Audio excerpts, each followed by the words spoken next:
Assalamu alaikum friends and students. I am here with my first lecture on why do we study literature. I hope you will find it useful. Let's proceed. In this very brief talk, I want to focus on some underlying factor regarding the study of literature. Firstly, I would like to have a brief talk on the main functions of literature. As you see, I have listed down 6 functions. They are aesthetic, mimetic, expressive, ideological, moral, and humanist. Aesthetically, literature has always been prized as a source of pleasure. And this quality of literature has attracted not only the student of literature, but the general reading public as well. Hence, we see the popularity of literature at various levels of our society. Second function is the opposite of aesthetic function, and it is related to the representation of the external world.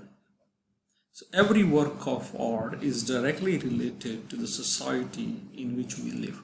Hence, it represents the society and all the values and development and history of a particular culture to the readers. Third, expressive function of literature is exclusively related to the expression of the internal world of the author. Hence, it brings the reader face to face with the thoughts and emotions of the author, and he lays them bare to the reader through his or her writing. Ideological factor is a specific factor, and it is related to the representation of different ideologies.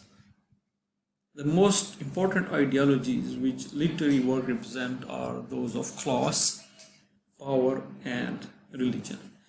In post 9/11 context, religion has emerged as a powerful ideology in literary representations. This is especially true of Pakistani literature in English, where Islamic radicalism has been focused in a number of different ways.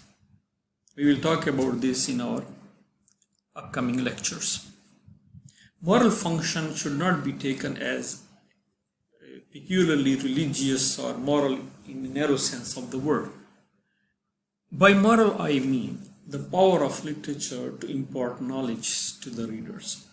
And here I would like to refer to Longinus' beautiful and magnificent work on the sublime.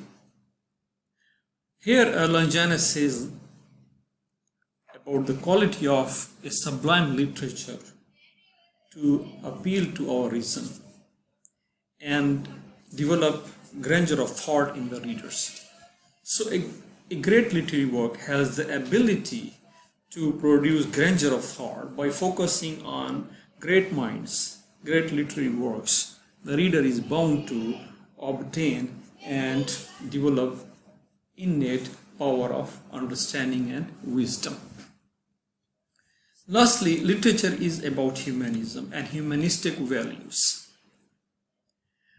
Importantly, literature over the period of time has made human as the center of debate and representation. Hence, when we start reading a text, we come across a life, the living life, and it opens the debates on the different variations of life and different attributes of life, and enlightening us with the visions and understanding about the problems and challenges of living in this world. Next, I would like to talk about this triangular model advanced by M.H. Abrams. It's a conventional approach, but nevertheless it's very important because in this triangular model, a literary work has been shown to be connected with 3 different dimensions, 3 different elements. You see on the top is universe. So literary work is directly related to the universe. Universe here definitely would mean the world outside us. Then literary work is also related to the artist. Artist here mean the author, the writer. And on the other hand, work is related to the audience. Audience here definitely would mean the reader, spectator. So a literary work has three-dimensional appeal, simultaneously connected with the universe, life outside us, with the mind and soul of the author, and with the readers or the audience. This triangular model definitely has some limitations. For example, it does not mention, or more importantly, it predates the appearance of postmodern theoretical movements such as post-structuralism, feminism, post-colonial theory, and cultural study. And in analyzing contemporary literature, our focus remains on these postmodern theoretical movements. Now, briefly, I would speak about my preference for reading a text, a literary text. First, I prefer to read literary text because of this Aristotelian law of probability and necessity. You see, this law is a part of section 1, part 7 of Poetics. And if we try to understand this law of probability and necessity, it opens the bounds of literature, makes it borderless, transcultural, and global. The important thing is that in this law, human nature remains the center. And we, the reader, are able to associate ourselves with the character through the probability or necessity principles. The law denotes that a character is bound to act in accordance with human nature, either through probability or through necessity. So probability here would mean what most of us would do, and necessity would mean what we are forced to do. These two principles are the crux of our association with transcultural, cross-border literature, and hence we develop affiliation with it. I also prefer to study literature following this Longinus treatise on the sublime. It's a great inspiration to me to study a great work of art. It reveals us that sublimity is not innate, and the grandeur of thought can be acquired through focusing on great mind. I love this attribute of literature. We keep on developing wisdom by focusing on great literary works. And we keep on acquiring the wisdom which the author is transforming to us through his or her writing. It matures our thoughts and is a resource of wisdom to us. Next, I love to read literature because of its historicity. Literature is valued for its historicity and antiquity. It has been part of every great civilization. It has been celebrated and envisioned as one of the best human attributes, representing the temporal and the historic values for ages to come. Now, we need to value something which has prestigious historical existence, which has existed for thousands of years and continue to exist and shape our life in many meaningful ways. Hence, the aesthetic value of literature, though it remains very important for many readers, should not ignore the historical value of a literary work. Here I would also like to refer briefly to Eliot's theory of tradition.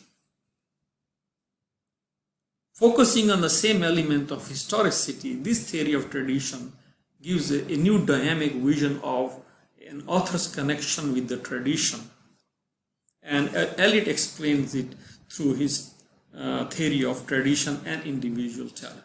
A poet that is an individual must embody the whole of literature of Europe from Homer, while simultaneously expressing their contemporary environment. So, is a dynamic vision of tradition. The poet remains attached to traditions of literature from Homer down to present time, But at the same time, he remains attached to the contemporary culture and environment. So he is part of the past as well as of the present. His greatness emerges through this dynamic tradition or remaining attached to this dynamic vision of. I love this theory because it not only helps us see the author from a context, broad context, but also see his or her value in the present condition of time. In South Asia, in countries like Pakistan, literary tradition has remained Eurocentric. That's true. We have been part of colonization, and Pakistan won independence, in 1947. Hence, reading literature is a part of our colonial legacy, largely affirming Lord Macaulay's explication of education system in India. Here in this slide, you will see I have given a long quote from Lord Macaulay's vision education policy. And if you read this long quote, you will affirm the superiority, the Eurocentric superiority of the Western literature over the Eastern and culture and literature. Lord Macaulay writes, I have read translation of the most celebrated Arabic and Sanskrit works. I have conversed both here and at home with men distinguished by their proficiency in the Eastern trunk. I am quite ready to take the Oriental learning at the valuation of the Orientalists themselves. I have never found one among them who could deny that a single shelf of a good European library is worth the whole native literature of India and Arabia. Quoted in Edward Said book. See, this is Eurocentrism. Okay, and here we will see the value given to the Western tradition over the Eastern one from a sense of superiority. In Pakistan, since independence, Eurocentric traditions of literature have remained dominant. Until today, our departments, our institutions offer to our graduates a large number of European texts, poetry, novel, drama, short story for graduation, for reading. And the process is going on and on. Now, the rise of Pakistani Anglophone literature.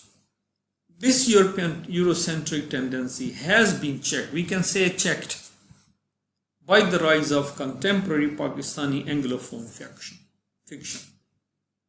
And we see our authorities are institutionalizing it at the different academic stages. This is a development. European literature still remains the mainstay of our English programs at various levels. But with the rise of Anglophone Pakistani literature, our universities, our colleges are adopting Pakistani English literature as a core area of literary study. Now, our Higher Education Commission has made Pakistani writing, English writing, as a core area of study for our graduate programs and postgraduate programs. My next talk will be on this development. Goodbye for now, and thank you.